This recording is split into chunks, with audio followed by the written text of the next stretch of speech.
there are a few dark horses that rise to supremacy, and would-be contenders that come up just short. I would take the under on the Niners 10.5. They are getting old in key spots.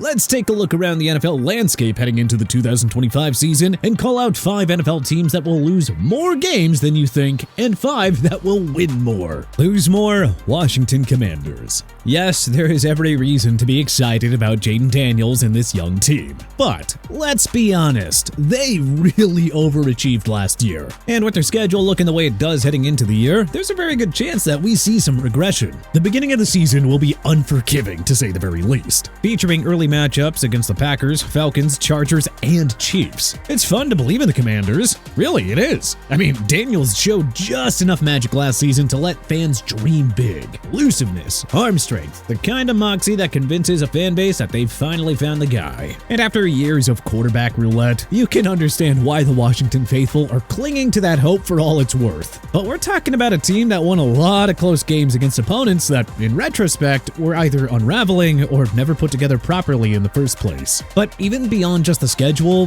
the roster just isn't quite ready. Win more? Atlanta Falcons. For the better part of the last 3 seasons, the Atlanta Falcons have been that frustratingly incomplete puzzle. Enticing pieces in place, but for whatever reason, it just hasn't come together. But now heading into 2025, it's starting to feel like the picture is finally coming into focus. Bijan Robinson isn't just hype. He's the kind of back who makes defenders flinch at film study. Drake London, when given a competent quarterback, looks the part of a true big-bodied wide receiver 1. And then there's second-year quarterback Michael Penix Jr., who showed last season that he has the chops to be a solid, if not great, NFL starting quarterback. Plus, they still play in the NFC South. Honestly, there's reason to believe at this point that the NFC South is Atlanta's division to lose. The Falcons have flirted with relevance for a while. 2025 might actually be the year where they make a move. Lose more? San Francisco 49ers. The NFC West is evolving, and this iteration of the 49ers looks more like a team catching its breath than one catching a second wind. If you're expecting them to bounce back in a big way, well, you might be waiting a while. Because while there are a lot of folks predicting that the 49ers have a big bounce back year after a challenging 2024 season, the reality is that San Fran has been bleeding talent all offseason, particularly on defense. Dre Greenlaw, Leonard Floyd, Talanoa Hufanga, Charvarius Ward, all gone. On offense, Deebo Samuel is out the door, along with Jalen Moore and Aaron Banks, and that's just to name a few. Sure, it's nice to have Brock Purdy under contract, but there are a lot of question marks around the rest of that roster. There's still talent, sure,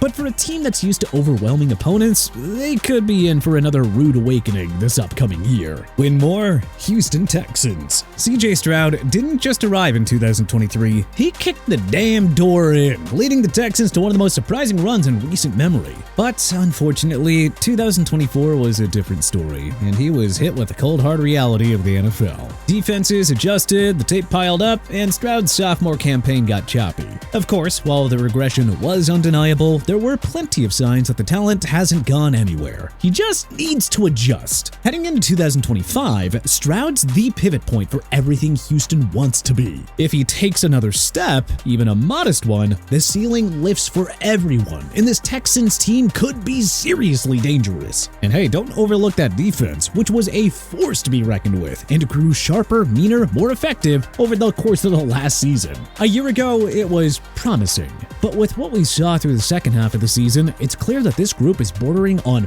problem, and could be that way for a long time. The Texans don't carry the pedigree of AFC royalty, but that might work in their favor. Quiet descents don't draw target practice. And when you've got a quarterback who can flat out spin it, plus a defense that's in hunting mode, it's easy to arrive as a sleeper and quickly emerge as a serious threat. So, look for Houston to blow away expectations this year as Stroud rallies back in year 3. Lose more? Philadelphia Eagles. There's a version of this story where the Eagles power through adversity. Jalen Hurts puts together another MVP caliber season and the defense figures it out on the fly. But there's also a more sobering version, the one that feels just a bit more plausible, where Philadelphia simply is not the same team that bulldozed its way to the Super Bowl last year. Because, come on, let's face it, this offseason really took a toll on them. They lost defensive tackle Milton Williams, defensive end Josh Sweat, and safety CJ Gardner-Johnson, 3 guys who can contributed more than they're probably getting credit for. They added Kenyon Green in the Gardner-Johnson trade, but he's still more reclamation project than a plug-and-play starter. Heading into this year, there's plenty of reason to believe that Philadelphia will probably step back on defense, particularly with the losses that we mentioned in the front seven. The core is still intact, sure, but we're no longer talking about an overwhelming roster, especially on the defensive side. Without that edge, the rest of this team has to compensate, and that's where things get really tricky. Not to mention the massive target on their back and the challenging schedule. This isn't to say that they're gonna fall out of contention. Oh no, not at all. But still, do not expect a 14 or 15 win season like many in the media are predicting. Win more? Denver Broncos. It was easy to laugh at Sean Payton and the Denver Broncos at the start of last year. Payton was looking like a bit of a clown, having failed with the Russell Wilson reclamation project, and his hand-picked guy, Bo Nix, looked absolutely lost to start the year. Fortunately for Denver, they were able to salvage a 5-5 start. Then Nix finally settled in, and Denver closed the season 5-2. Suddenly, the jokes stopped. The defense, once the only thing keeping them in games, finally got some help from the offense and proceeded to take another step up.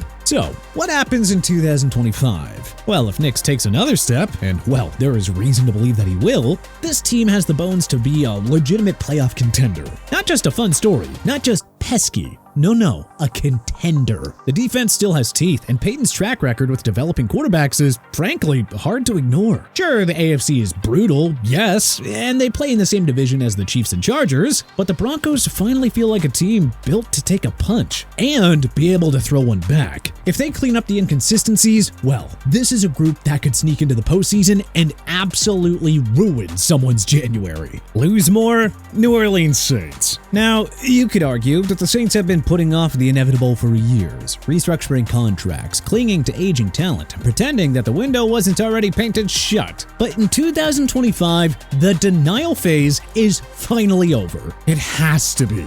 Derek Carr is gone, retired late, leaving a hole atop the QB depth chart and a vacuum in the locker room. This is the start of a full teardown, and it is long overdue. New Orleans is shifting from trying to compete. Well, I guess more evaluating the scraps. And it's gonna get uglier before it gets better. There aren't many people that are projecting them to win more than 5 or 6 games, but honestly, even that might be generous. As the season wears on, do not be shocked to hear the Saints routinely mentioned as a favorite to end up with the first overall pick in next year's draft. Win more? Cincinnati Bengals. It feels like heading into last season, people forgot just how dangerous Joe Burrow is when he's healthy. I don't know, maybe it's the injuries, maybe it's the inconsistency, maybe it's just fatigue. But the way that he balled out last season, regardless of the team's struggles, cleared things up in a major way.